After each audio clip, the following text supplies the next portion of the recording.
ശംസിഹായിക്ക് സ്തുതിയായിരിക്കട്ടെ. വിശുദ്ധ മത്തായിയുടെ സുവിശേഷം 1-ാം അധ്യായം 1 മുതൽ 16 വരെയുള്ള തിരുവചന ഭാഗം.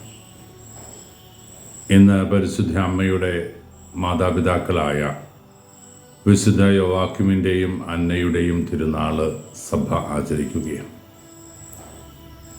പരിശുദ്ധ അമ്മയെയും വിശുദ്ധ യേശുപിതാവിനെയും ദൈവികമായ പദ്ധതിയുടെ ഭാഗമായി അവതരിപ്പിച്ചുകൊണ്ട് യേശുക്രിസ്തു മുതൽ പിന്നിലേക്ക് ആദാം വരെയുള്ള തലമുറകളെ കോർത്തിണക്കി നമ്മുടെ മുമ്പിൽ വചനം അവതരിപ്പിക്കുകയാണ്. ഇന്ന് നമ്മൾ സ്നേഹത്തോടെ ചേർത്ത് പിടിക്കുന്ന വിശുദ്ധ യോവാക്യം അന്ന ദമ്പതികളുടെ ഈ ധന്യ തിരുനാൾ വേളയിൽ അന്നമ്മ നാമധാരികളായ ആനിമാരുടെയും ആനിയമ്മമാരുടെയും ഒക്കെ തിരുനാൾ ദിവസമാണ്. വിശുദ്ധ അന്നായുടെ നാമം പേറുന്ന എല്ലാ പ്രിയ സഹോദരിമാർക്കും ഈ ദിനത്തിൻ്റെ ഏറ്റവും ഹൃദയപൂർവമായ ആശംസകളും പ്രാർത്ഥനകളും നേരുകയാണ്. പരിശുദ്ധ അമ്മ യേശുക്രിസ്തുവിൻ്റെ അമ്മയായി വചനത്തിൽ അവതരിപ്പിക്കപ്പെടുമ്പോൾ ഏതൊരു വ്യക്തിയുടെയും ജീവിതത്തിൻ്റെ പിന്നിൽ അവളുടെ മാതാപിതാക്കളുടെ കഠിന അധ്വാനവും ആത്മീയ ജീവിതത്തിൻ്റെ നിറവുമൊക്കെ ഉണ്ട് എന്നത് ഒരിക്കൽ കൂടി നമ്മളെ ഓർമ്മിപ്പിക്കുകയാണ് തിരുവചനം. വിശുദ്ധ യോവാക്യനെയും അന്നയെയും ഇന്ന് നമ്മൾ ഓർക്കുന്നത് ആ അർത്ഥത്തിലാണ്. ദൈവത്തിൻ്റെ പുത്രന് ജന്മം കൊടുക്കുവാൻ ഒരു മകളെ ദൈവം അനാദിയിലെ തിരഞ്ഞെടുത്ത് മാറ്റി നിർത്തിയെന്നാണല്ലോ അമലോത്ഭവ തിരുനാൾ നമ്മളെ ഓർമ്മിപ്പിക്കുന്നത്. പാപലേശമന്യാത്ത ഒരു ശരീരവുമായി ജന്മപാപമില്ലാത്ത ഒരു അവസ്ഥയിൽ ദൈവം ഒരുവളെ അനാദിയിലെ തിരഞ്ഞെടുത്തുയർത്തി മാറ്റി നിർത്തിയെങ്കിൽ അതിന് കാരണം അവളുടെ മാതാപിതാക്കളുടെ പ്രാർത്ഥനാ ചൈതന്യവും ആത്മീയ ജീവിതവുമാണ് എന്നതിന് സംശയമൊന്നുമില്ല. പ്രാർത്ഥനയുടെ അന്തരീക്ഷത്തിൽ ജീവിച്ച, ദൈവിക പദ്ധതിയോട് സമരസപ്പെട്ട് ജീവിച്ച, ദൈവത്തിന് നിരക്കാത്ത പ്രവൃത്തികളോ സംസാരമോ ചിന്തകൾ പോലുമോ അരോസരപ്പെടുത്താത്ത ഒരു ധന്യമായ കുടുംബത്തിൻ്റെ ഭാഗമായിരുന്നു പരിശുദ്ധ അമ്മ എന്ന് നമുക്ക് മനസ്സിലാക്കാൻ സാധിക്കും. പരിശുദ്ധ അമ്മ ജനിച്ച നാൾ മുതൽ ദേവാലയ ബന്ധിയായ ഒരു ജീവിതത്തിലേക്ക് അവളെ നയിച്ചത് അവളുടെ മാതാപിതാക്കളാണ്. ദേവാലയത്തിൽ അമ്മയെ കാഴ്ചവെച്ചതായിട്ടും അമ്മ കൂടുതൽ സമയവും അടുത്തുള്ള ദേവാലയത്തിൽ സമയം ചെലവഴിച്ചിരുന്നതായിട്ടുമൊക്കെ അപ്രമാണിക ഗ്രന്ഥങ്ങളിൽ നമ്മൾ വായിക്കുന്നുണ്ട്. യോവാക്യം അന്ന ദമ്പതികൾ അവർക്ക് ജനിച്ച മകളെ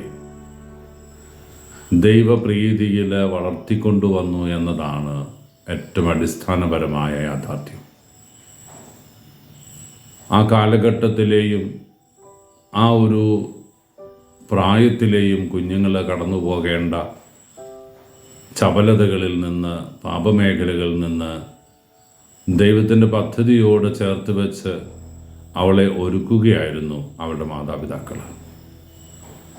അങ്ങനെ മകളെ ദൈവത്തിന് പ്രീതികരമായി വളർത്തിയ ഒരു നല്ല അപ്പൻ്റെയും അമ്മയുടെയും തിരുനാൾ സഭ ആചരിക്കുമ്പോൾ നമ്മുടെ ഓരോരുത്തരുടെയും ജീവിതത്തിലേക്ക് വിരൽ ചൂണ്ടുന്ന ഒരു തിരുവചന ഭാഗം, തിരുവചന സന്ദേശം നമ്മൾ ഉൾക്കൊള്ളേണ്ടതായിട്ടുണ്ട്. ദൈവം നമുക്ക് ഭരമേൽപ്പിച്ചിരിക്കുന്ന നമ്മുടെ കുടുംബങ്ങൾ, വൈദികരെയും സന്യസ്തരെയും ഒക്കെ സംബന്ധിച്ചിടത്തോളം അവരുടെ ഇടവകകൾ, അവരുടെ സ്ഥാപനങ്ങൾ, അവർ ജോലി ചെയ്യുന്ന മേഖലകൾ, അവിടെയൊക്കെ ആത്മീയ ചൈതന്യം നിറയ്ക്കുവാനുള്ള ധാർമ്മികമായ ഉത്തരവാദിത്വം. നമ്മോട് ചേർന്ന് നിൽക്കുന്നവരെയൊക്കെ പാപത്തിൻ്റെ ചെളിക്കുണ്ടിൽ വീണു പോകാതെ നന്മയുള്ള മക്കളായി വളർത്തിക്കൊണ്ടുവരാനുള്ള ഉത്തരവാദിത്വം അത് ദൈവം നമ്മുടെ ചുമലിൽ ഫലമേൽപ്പിച്ചിരിക്കുന്നുവെന്ന് നാം ഓരോരുത്തരും തിരിച്ചറിയണം. ഈ ലോക ജീവിതത്തിൽ നമുക്കൊക്കെ വലിയൊരു കടമ, ഉത്തരവാദിത്വം നിറവേറ്റാൻ ദൈവം നമ്മെ ഫലമേൽപ്പിച്ചിട്ടുണ്ട്. അത് നമുക്ക് ചുറ്റുമുള്ളവരെ സ്വർഗത്തിലേക്ക് കൂട്ടിക്കൊണ്ടു പോവുക എന്ന നിയോഗമാണ്. ആരെയും മാറ്റി നിർത്താതെ, ആർക്കും ദുർമാതൃകകൾ കൊടുക്കാതെ, ആരെയും പാപത്തിലേക്ക് തള്ളിവിടാതെ, പാപകരമായ സാഹചര്യങ്ങളും പ്രലോഭനങ്ങളും മറ്റുള്ളവർക്ക് ഉണ്ടാക്കി കൊടുക്കാതെ നന്മയുള്ള മക്കളായിട്ട് ജീവിക്കുവാൻ നമ്മെ തിരുസഭ ഓർമ്മിപ്പിക്കുന്നു. പ്രിയപ്പെട്ടവരെ, നമ്മുടെ മക്കളെക്കുറിച്ച് നമുക്ക് കരുതലുള്ളവരാകാം. മക്കൾക്ക് വേണ്ടിയിട്ട് കരങ്ങൾ വിരിച്ച് നിന്ന് പ്രാർത്ഥിക്കുന്ന മാതാപിതാക്കൾ ഇന്നിൻ്റെ ആവശ്യമാണ്.